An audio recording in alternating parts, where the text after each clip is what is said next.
Here we are, the finale of Ace Attorney 1. I personally don't consider Rise from the Ashes to be the finale, because it's DLC, and this case wraps up the loose ends from all the previous cases. This episode is the first of many that uses its opening cutscene to convince you that something happened when it didn't. And it does a really good job of it. The cutscene shows two people talking on a boat, and then cuts to a close-up scene of one of the men holding a gun. Then you hear a gunshot, and you see one of the people fall. Note, when you see the person falling, you don't actually see the other person shoot the gun at him. You only see the moment of the fall. This scene does a really clever job at making you think that that's how the crime played out, when it really isn't. It's also important to note that this is the first case in the series where we're actually solving two cases in one episode.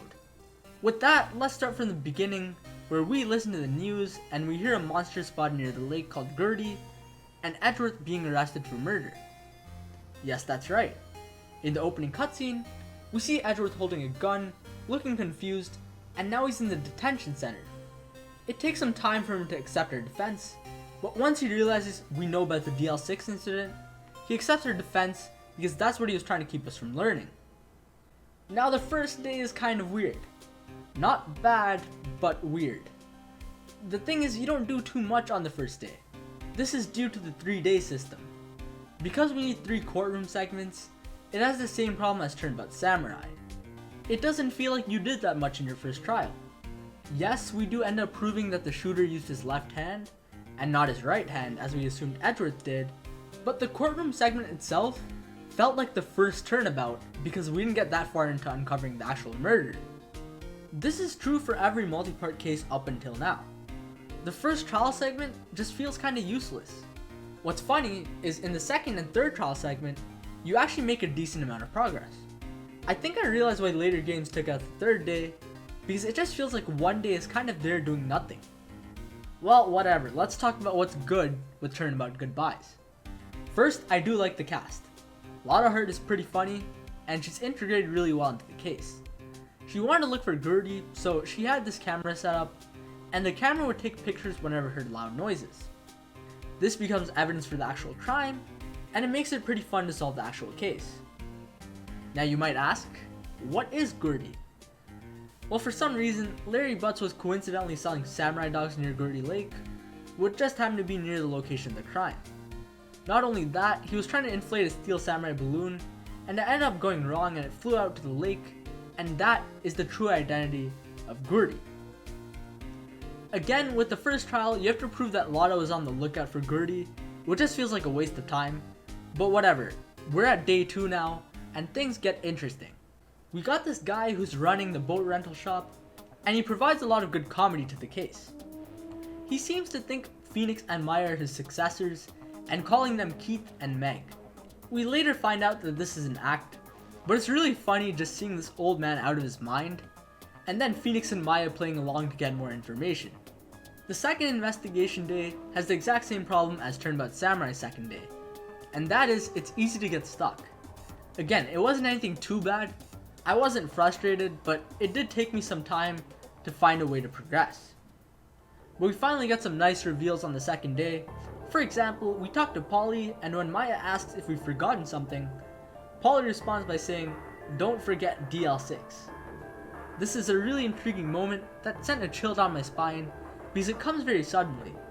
Obviously you can find a connection with the safe number beforehand, but I think the suspense music coming on, combined with something comical such as a parrot giving us this info, really creates a strong moment.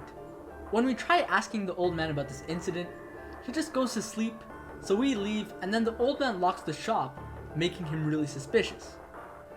With this, we can go to the records room to learn more about the DL6 incident, and learning more about this incident really does make this investigation segment feel better, because we learn about Edgeworth, his father's death, his fear of earthquakes, and how the incident connects to Maya's mother.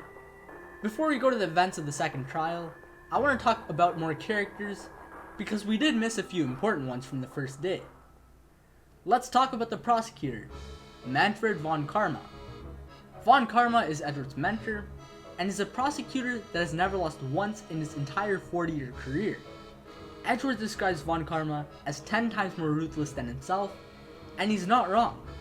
Unlike Red White, who just can't live up to his power at all, Von Karma feels much more believable as this guy who can win all his cases. Remember, Von Karma is not this guy who can control the entire police force, politicians, and everyone. He's just a really damn good prosecutor. Of course, we learn that he does do shady things, such as forge evidence, and we get to see some of his tricks in this case. Von Karma's strategy involves intimidation, and he tries to prevent the defense from pressing witnesses to get more information out of them. We also see some of the things Edgeworth learns from Von Karma, such as the salary cut threat, and those are some cool details. Then we have Maya. Maya feels useless because she hasn't been training properly, and because of that, she isn't able to call Mia for help. She doesn't think she can do anything on her own as an assistant, so she feels like she's extra space. However, it's clear she's not useless. On the first trial day, Phoenix Wright was one step away from being in contempt of court, which means he would have to leave the court and wouldn't be able to defend Edgeworth. Therefore, Edgeworth would be declared guilty. He couldn't make any outbursts, so Maya makes one for him and calls out how bad Lotta's testimony was, and it allows for Phoenix to continue defending. Instead, Maya is charged with contempt of court and gets arrested. Now this is a great moment for Maya, but I'm not a fan of how this is executed. Essentially, Manfred just doesn't allow us to talk to the witness properly, and for some reason, we're not contesting this fact to the judge. The judge keeps taking Manfred's side for no reason, and it just doesn't feel like the contempt of court charge was earned. It just happened, and when it does, Phoenix doesn't even seem too concerned that Maya just went to jail, but yeah, he just keeps defending. Thankfully, Maya gets away this once with a small charge, so now let's move on to the second trial. So in the second trial, the boat owner comes to the stand and he doesn't know his own name because he can't remember anything beyond the past few years. Well anyways, in one testimony, the old man says he saw Edward come from the boat out to the shore, and Phoenix can't find any contradictions in the testimony. This is a good moment that shows how stacked the courts are against the defense, because it's up to Phoenix to prove that the old man didn't see Edward. Yes, the old man could be lying, but if Phoenix doesn't have the evidence, it's all over. And it is. The judge declares Edward guilty, and then out of all the people, Larry, that's right, Larry Butts, comes to save the day. He heard the gunshot and wants to testify because he heard contradictory testimony from the old man. Von Karma is really close to keeping his undefeated record, but the judge decided to hear Larry out, and so he overturned his verdict. By the end of trial 2, we solved the mystery of what happened on the boat. On the boat were Edgeworth and the murderer shot 2 times outside of the boat, and then jumped off the boat himself to create witnesses and make it look like he got shot by the other person on the boat. Robert Hammond actually died 25 minutes beforehand by the old man who pretended to be Robert Hammond and lured Edgeworth out to the lake. Unfortunately, the old man escaped from the courthouse, so we have to extend this case to another trial day. As you can see, we made a lot of progress with the crime on the second day, and we have a great moment from Larry paired with the mystery of the old man.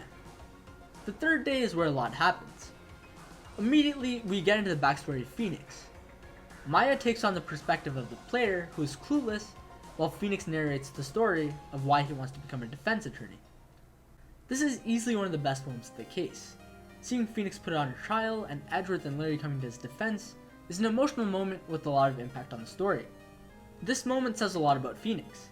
Everyone is ganging up on him, and he actually apologized even if he didn't do it. What's funny is that this is something from 3rd grade. Larry and Edgeworth clearly forgot about it, and even though it was emotional for Phoenix, it's odd that something from so long ago stuck with him forever. Now let's talk about the boy that defended him, Miles Edgeworth. He was a boy that wanted to become a defense attorney just like his father, but transferred schools in 4th grade.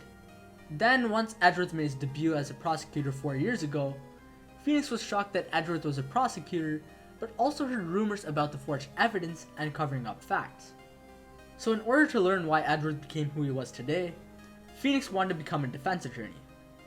Yeah, at 20 years old, this man decided, hey, I'm gonna meet my friend from 3rd grade to see why he's evil now, and I'm gonna pick my career based on this. Again, it seems odd that this is why Phoenix became a defense attorney, but I think that's what makes him an interesting protagonist. He's so simple that it's abnormal. We also find out that someone sent a letter to the old man on how to get revenge on Robert Hammond and Miles Edgeworth. We all know that the old man is Yanni Yogi, the man on the elevator with Gregory and Miles Edgeworth for DL6.